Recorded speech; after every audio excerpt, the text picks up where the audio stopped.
waxaa nabigu tilmaamaya boqor baa jiray boqoradii hore ka mid ah qur-aanku inta badan ama nusuustu inta badan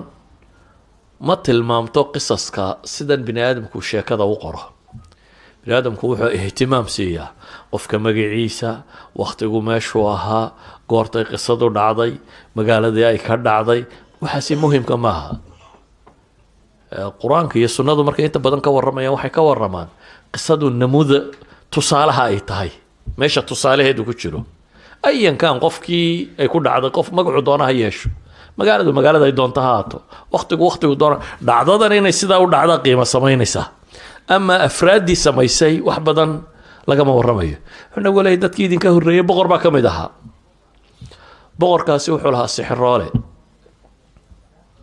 sixiroolihiisii baa gaboobay dabeetana wuxuu ihi waan gaboobo waxaa laga yaabaa inaad jashaydii dhowdahay waxaad ii keentaan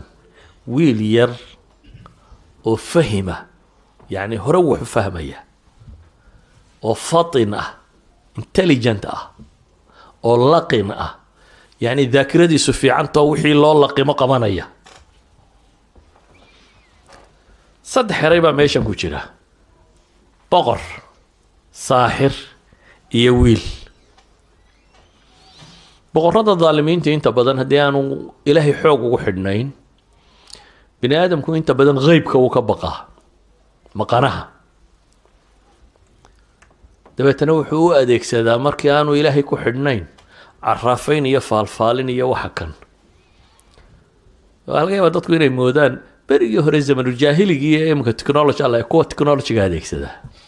kuwan wadanadan hadda dowladaha waaweyni ka jiraan ayaa caraafiinta iyo kuwa qeybka ka warramaya waxaana guryaha cad iyo guryaha cas iyo guryaha la sheegayo o dhan waxaan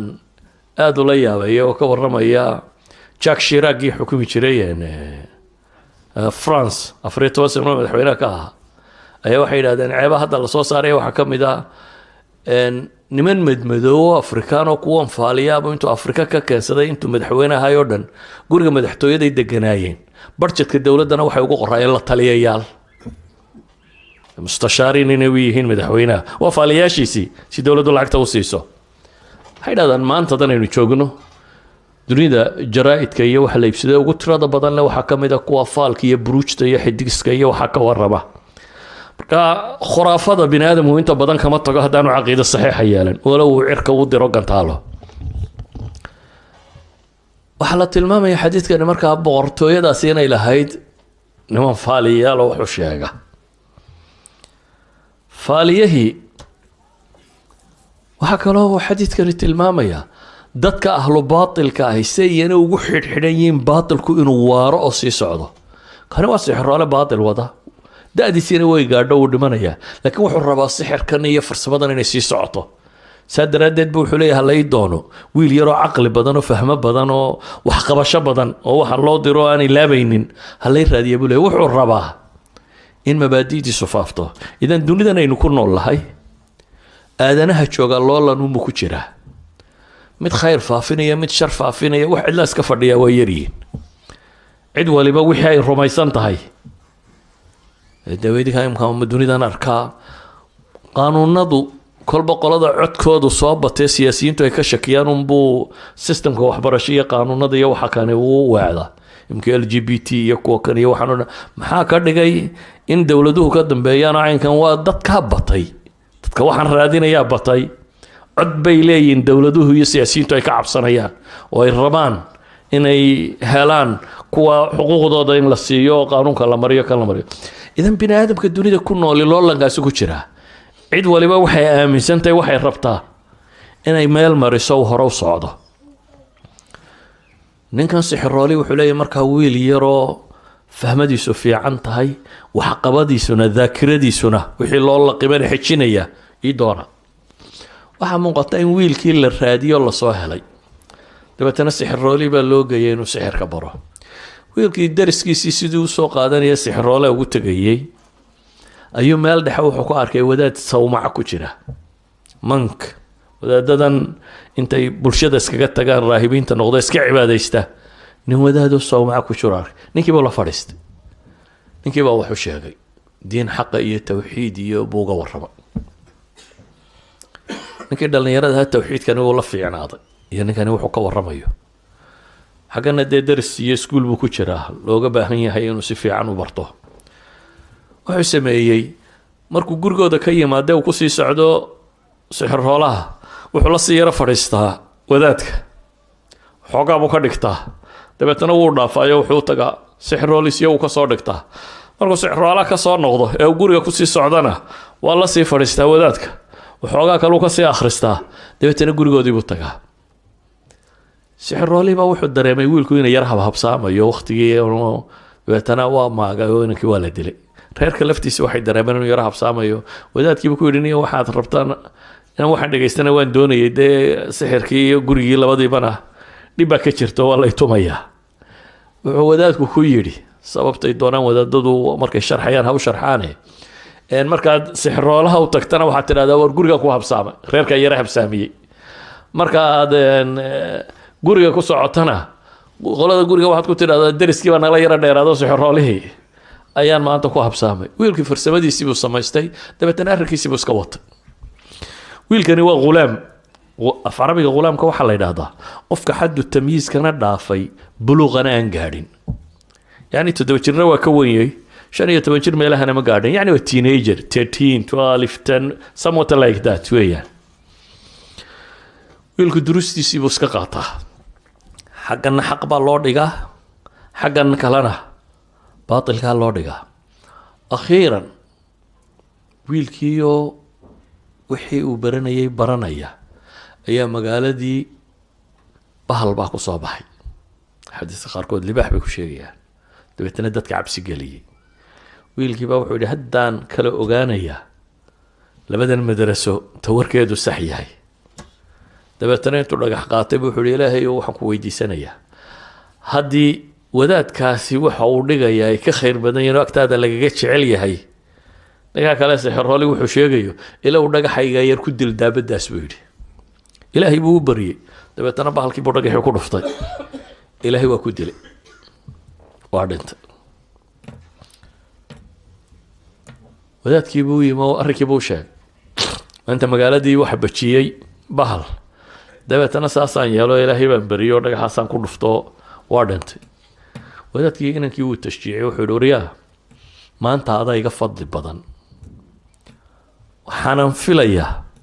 in lagu itixaami doono ibtilaa inuu soo gaadhi doono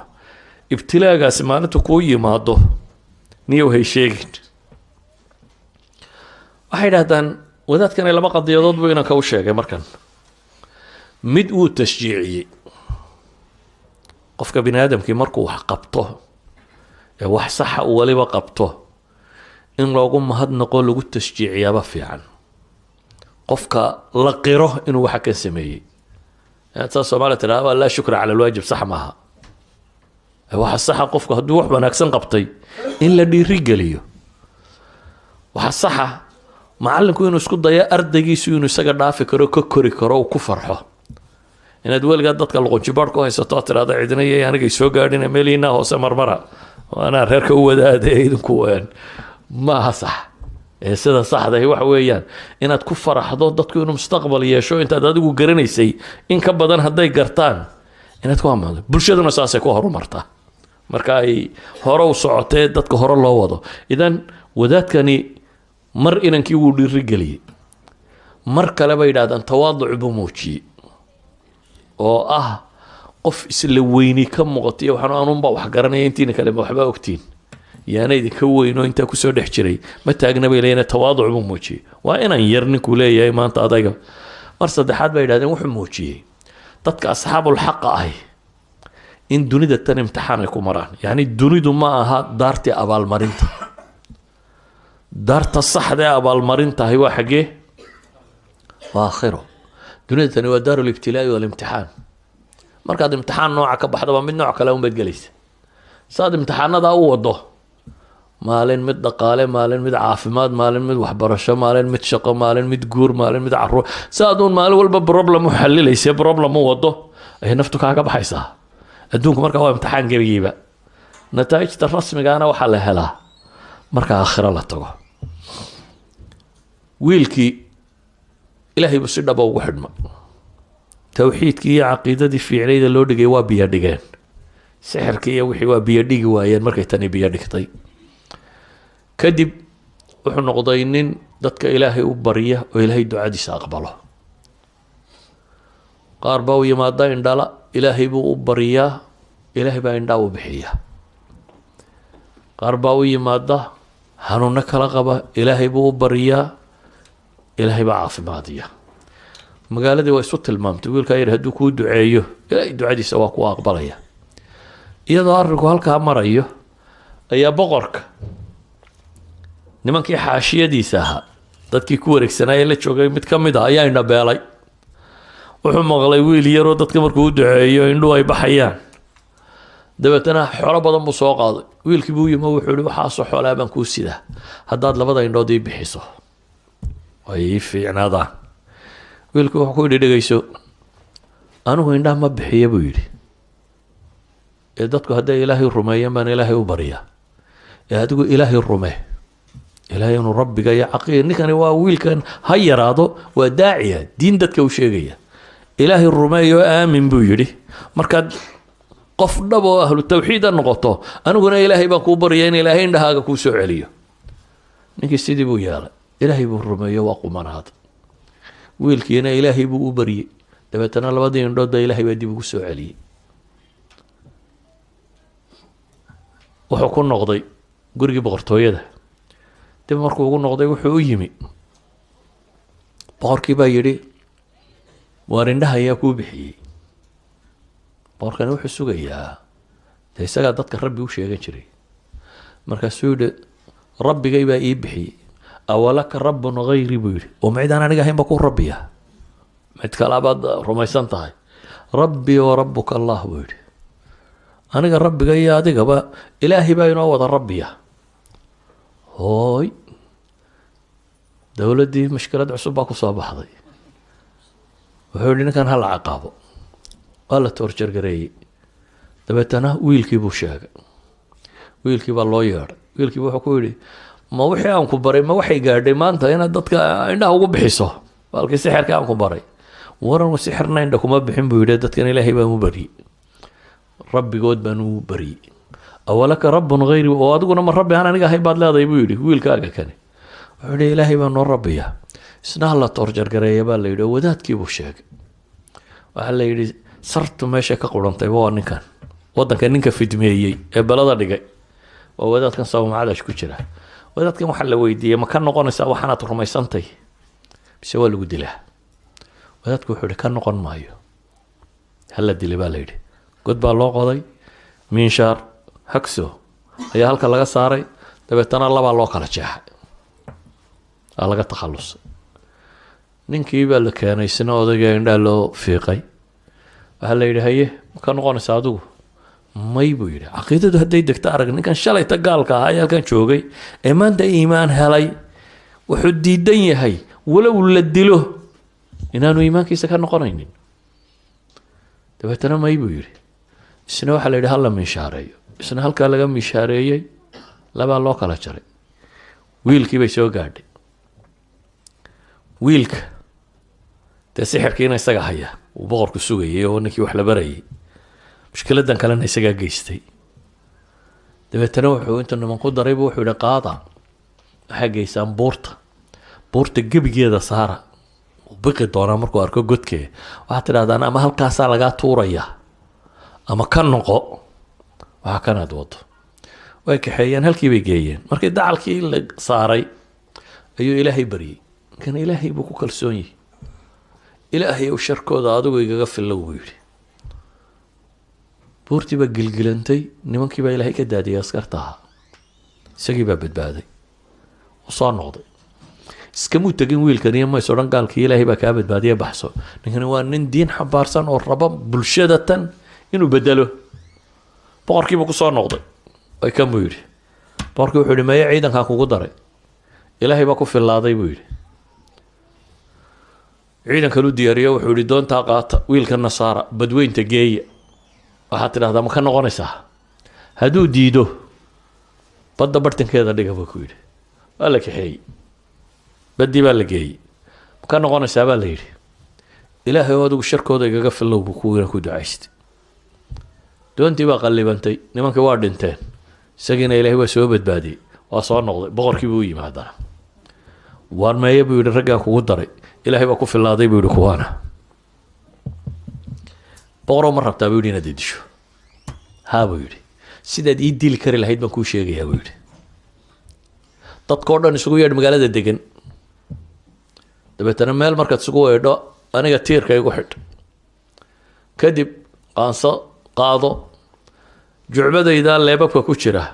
arooskii uu halka ku sitay xabad kala soo baxa gantaalkaa yar ama leebkaa kala soo baxa dabeetana markaad qaansada saarta leebka waxaad tidhaahdaa bismi illaahi rabbi lghulaam magaca allaan cuskaday ghulaamka rabbigiiya intaa dhe buu yidhi markaasunbaad ii dili kartaa si kale ood ii dili kartaa ma jirto dadka muxuu ku leynayay ilaahay baa noo rabbiya soo maaha laakiin nimanka siyaasiyiinta hadday dantoodu gasho markaana uu iska odhanaya dadka wuxuu ku leynayeen waxaan wadadii ku dhinteen ilaahay baa noo rabbiya buu dadka ku laayay iminkana wuxuu rabaa inuu inankan dilo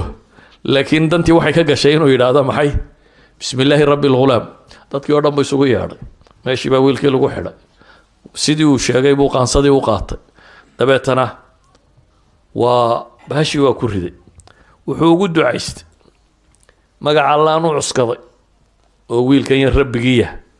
leebkiibuu ku ganay halkaasuu kaga dhacay dhafoorka wiilkii yaraa halkiibuu wiilku gacanta saaray waa dhintay magaalada dadkii joogay waxay idhahdeen wiilkaa mar haddii laba dili kari waa in rabbigii loo cuskado mooyaane aamanaa birabbi lghulaam bay idhahdeen marka annaguna wiilkani rabbiguu rumaysanaa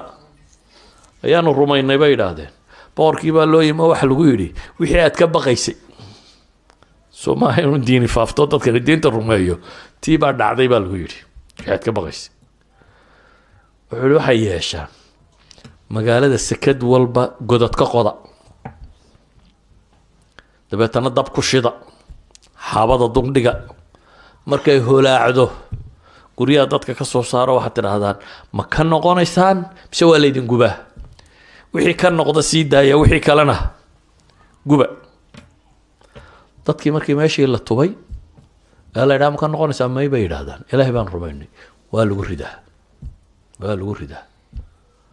akhiiran waxaa soo gaadhay qof dumar ah oo ilmo yar naaska jaqsiisanaysa markii ay meeshii timi bay waxoogaa dib isu yara geejisay ilaahay wuxuu ka hadlayay ilmaheedii yaraa waa 3 ghulaam uu nabigu lahaa iyagoo dharabta saaran bay hadleen nabi ciise ka mid ah wiilka yar baa ka mid ah Jurayj wiilkii looga hadlayay ka mid ah waxay ilmihii yaraa baa ilaahay ka hadlayay dabeetana wuxuu ku yidhi maxay yaa ummaa isbiri fa innaki cala alxaq hooyoy sabir xaq baad ku sugantay buu leeyahy kii naaska nuugay hooyoy sabir xaq baad ku sugan tahay kadib ayaa islaantiina la gubay qisadu wax ka dambeeya laynooma sheegin waa intaa